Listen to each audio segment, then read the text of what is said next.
दोस्तों, अहले कलीसा में ये रिवाज आम था कि वो अपने जनती या दोस्ती होने का फैसला इस दुनिया में अपने पादरी से ले लिया करते थे। यानी पादरी एक जिंदा आदमी जो मखसूस रकम लेने के बाद इसके गुनाहों की बख्शिश और उसे जन्नत का परवाना अता कर देता था। मगर बादअज़ां एक ऐसा लतीफा नुमा वाक़या हुआ जिसने इन पादरियों की पोल खोल दी। दोस्तों, एक शख्स ने पादरी से जाकर कहा कि वो जहन्नम के बदले कोई भी कीमत देने को तैयार है। जिस पर पहले तो पादरी हैरान हुआ और फिर कहा कि ठीक है, अगर तुम घाटे का सौदा करना ही चाहते हो तो भला मुझे क्या एतराज है। तो उसने इससे रकम लेकर सारा जहन्नम उसके नाम करते हुए उसे रसीद लिख कर दी, जिसके बाद इस शख्स ने ऐलान कर दिया कि आज के बाद किसी को भी जन्नत खरीदने की जरूरत नहीं, क्योंकि आखिरत में रहने के लिए सिर्फ जन्नत और दोज़ख ही दो ऐसे मकामात हैं जो हमारा ठिकाना बन सकते हैं। और जाहिर है मैं जहन्नम को खरीद चुका हूँ और इसमें जाने की किसी को भी इजाजत नहीं दे सकता। सो अब बाकी सब लोग जन्नत में ही जाएंगे।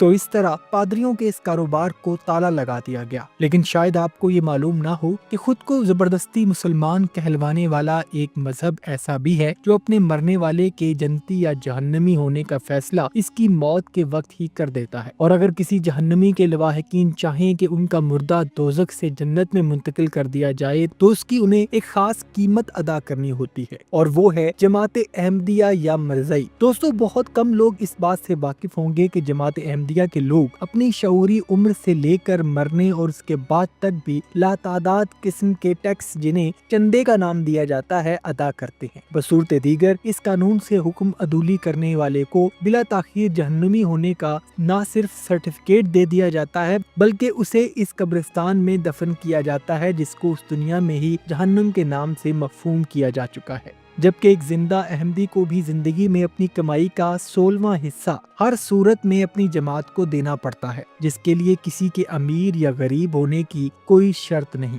अहमदी उलमा के नजदीक एक इंसान के मरने के बाद अल्लाह पाक इससे दो ही सवाल करता है कि क्या तुमने अपने मजहब की तबलीग की और क्या जमात की माली तकवीयत के लिए इस पर अपना सरमाया खर्च किया। अगर इसका जवाब हाँ में है तो उसे जन्नत में भेज दिया जाएगा। जरा मुलाहिजा फरमाइए नाजरीन, अब हम आते हैं इस हैरान कुन किस्म की जानिब जिसके बारे में जानकर हर साहिब दिल लरज़ कर रह जाता है। हमारी शरीयत इस बात से वाकिफ है कि रबवा शहर, जिसे अब चनाब नगर का नाम दिया जाता है, वहाँ मरज़इयों के दो कब्रिस्तान हैं, जिनमें से एक को बहिश्त और दूसरे को जहन्नुम का नाम दिया जाता है। और जाहिर है इस अकीदे के मानने वालों के नज़दीक बहिश्ती कब्रिस्तान में सिर्फ जन्नती लोगों को ही दफन किया जाता है, जबकि बाकी सबको जहन्नुम का हकदार करार देकर इनको जहन्नुम वाले कब्रिस्तान में दफन किया जाता है। लेकिन आप ये जानकर हैरान होंगे कि इसका फैसला मरने वाले की हैसियत के तनाजुर में होता है। यानी अहमदियों में सिर्फ एक अमीर शख्स ही, ख्वाह इसकी दौलत का जरिया भला कैसा ही हो, इसको जन्नती होने का एजाज हासिल होता है। अलबत्ता अगर इसकी औलाद में से कोई शख्स गुर्बत की वादी से निकल कर इमारत का सफर करे और फिर अपनी जमात को जन्नत की कीमत अदा कर दे तो इस बात की गुंजाइश मौजूद है कि इसके मरने वाले की तदफीन ज़दा मैयत को जहन्नुम से निकाल कर बहिश्त में दोबारा दफन कर दिया जाता है, जिसके कई एक सबूत इस वीडियो में आपके सामने रखे जा रहे हैं। हमारे मोहतरम दोस्तों, इस नाम नेहाद बहिश्ती कब्रिस्तान में दफन होने के लिए मरने वाले और इसके लवाहिकीन को एक पेचीदा तरीके से गुजारा जाता है,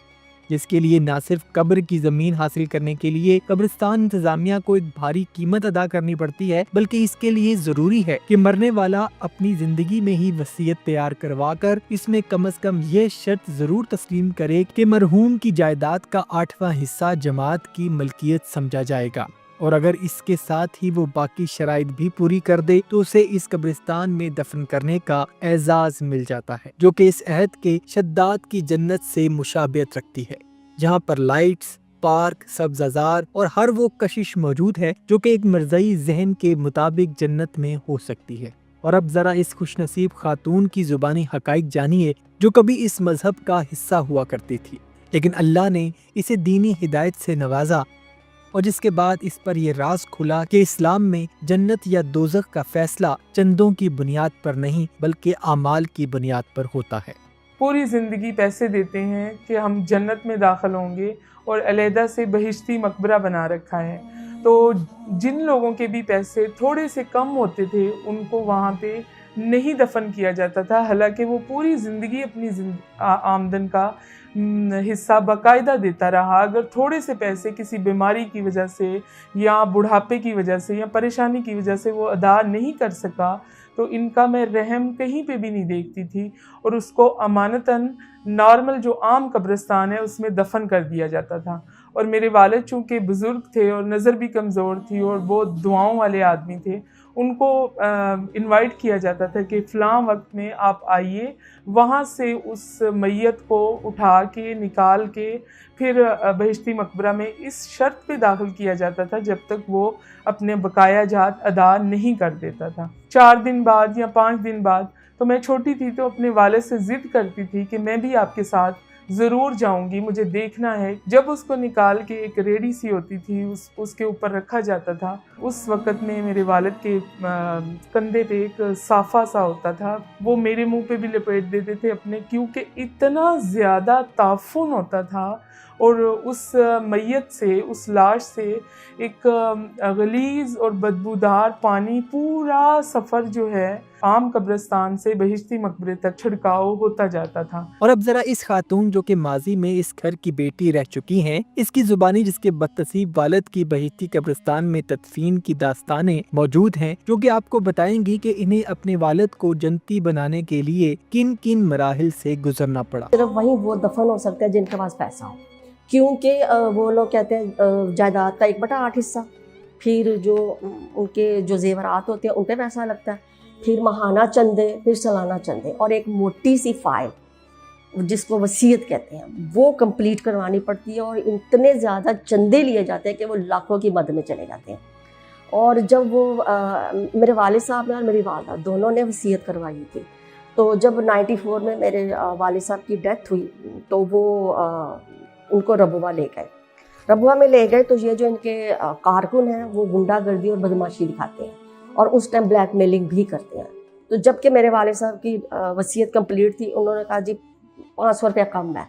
جنازہ تمہارا رول جائے، سڑ جائے، ہم نے جب تک آپ لوگ پیسہ پورا نہیں دو گے ہم نے ان کو دفن ہونے کی اجازت نہیں دے گی۔ میرے بھائی لڑ پڑے، انہوں نے کہا ان کی تو وصیت کمپلیٹ ہے، لیکن میرے والد صاحب کے دوست نے کہا کہ جو مانگ رہے ہیں ان کو دے دیں، ورنہ تمہارا جو ہے نا باپ کا مردہ وہ رول جائے گا۔ کیونکہ مرزائیوں میں ایک یہ بھی ہے کہ وہ مردہ چاہے رول جائے، سڑ جائے، اس کا بیڑا غرق ہو جائے، جب تک آپ پیسے کمپلیٹ نہیں کرو گے وہ نہیں دفن ہوگی۔ میرے بھائیوں نے اس ٹائم تو ہر بندہ ہی اس ٹائم پریشان ہوتا ہے کہ اس کا جو ہے جو فوت ہو گیا اس کی فٹافٹ تدفین ہو جائے۔ میرے بھائیوں نے فوراً 500 روپیہ دیا اور پھر ان کی تدفین ہوئی۔ دوستو، دنیا کا کوئی بھی مذہب، خواہ وہ آسمانی ہو یا زمینی، اس کی اساس انسانیت پر رکھی جاتی ہے تاکہ وہ فطرت انسانی کو اپنی طرف مائل کر سکے۔ لیکن یہ کیسا مذہب ہے کہ جس کی جنت کے لیے صرف اور صرف دولت مند ہونا ضروری ہے؟ امید ہے احمدی برادری بھی اس چھوٹے سے نقطے پر غور و فکر کرنے کی زحمت ضرور کرے گی۔ ہماری دعا ہے کہ اللہ رب العزت ہم سب کو اس فتنے سے محفوظ رکھے، اور جو لوگ اس دلدل میں گر گئے ہیں انہیں بھی دولت ہدایت اور ایمان سے نوازے۔ آمین ثم آمین، وما علینا الا البلاغ المبین۔